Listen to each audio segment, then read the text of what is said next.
According to the National Highway Traffic Safety Administration, NHTSA, every day almost 30 people in the United States die in drunk driving crashes. That's one person every 48 minutes. These deaths have fallen by a third in the last 3 decades. However, drunk driving crashes claim more than 10,000 lives per year. According to NHTSA's website, during 2017, the highest percentage of drunk drivers were 21 to 24-year-olds, followed by 25 to 34-year-olds. I have read 4 articles about drunk driving, and I believe I'm knowledgeable about this topic. After hearing this speech, I will encourage you to avoid drinking and driving. I will talk about alcohol effects on driver, causes to drunk driving, and solutions to solve this problem.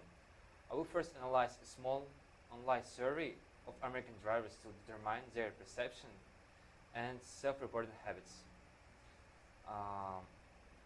Alcohol sedative effects impair a driver's decision-making skills and coordination, and impaired drivers lack the ability to quickly and decisively avoid an accident or even perform routine driving maneuvers. Drunk drivers endanger themselves and everyone on the road, increasing the risk of automobile crashes and death. When alcohol in your system, it affects how quickly you are able to respond to different situations. Drinking slows your response time, which can increase the likelihood of an accident. Therefore, if the car in front of you brakes suddenly or a pedestrian crosses the street, it will take longer for your brain to process the situation and prevent an accident. According to Jill Selady-Schulman, who is PhD in microbiology and molecular genetics, many factors affect how alcohol is absorbed and metabolized. These include sex, weight, age, health conditions, and level of alcohol metabolism. Any amount of alcohol in your bloodstream can impact your drinking ability. The effects of alcohol abuse vary greatly, putting you at risk for causing an accident or highway injury. Safe driving requires the ability to concentrate, make good judgments, and quickly react to situations. Now that I've talked about some of the problems faced by drunk drivers, I will now discuss the causes. Some of the most critical decisions occur early in the series. This includes decisions about taking part in events where drinking will occur and transportation to get to the event. Decisions made at this point can lead to conditions that make alcohol impaired driving a virtual certainty. As a result, many current countermeasures don't work. Heavy drinking often arises in response to subtle over-encouragement from friends. For example, hosts may give the impression that they expect overconsumption and don't appreciate moderation. Or friends may promote heavy drinking to feel more comfortable in their own overconsumption.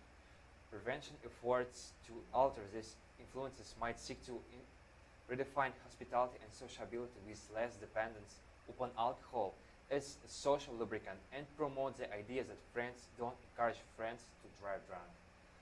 Now that I've talked about all the 2 causes of the 2 main problems faced by people who driving when they are drunk, I will discuss 2 solutions. In 2016, nearly half of all drunk drivers involved in fatal crashes were between the age of 16 and 34-year-olds. And according to Pew Research Center, more than 90% of Americans in that age group own a smartphone. There are 2 mobile apps are tapping into these overlapping demographics to target would-be drunk drivers with easier options to find a sober ride home.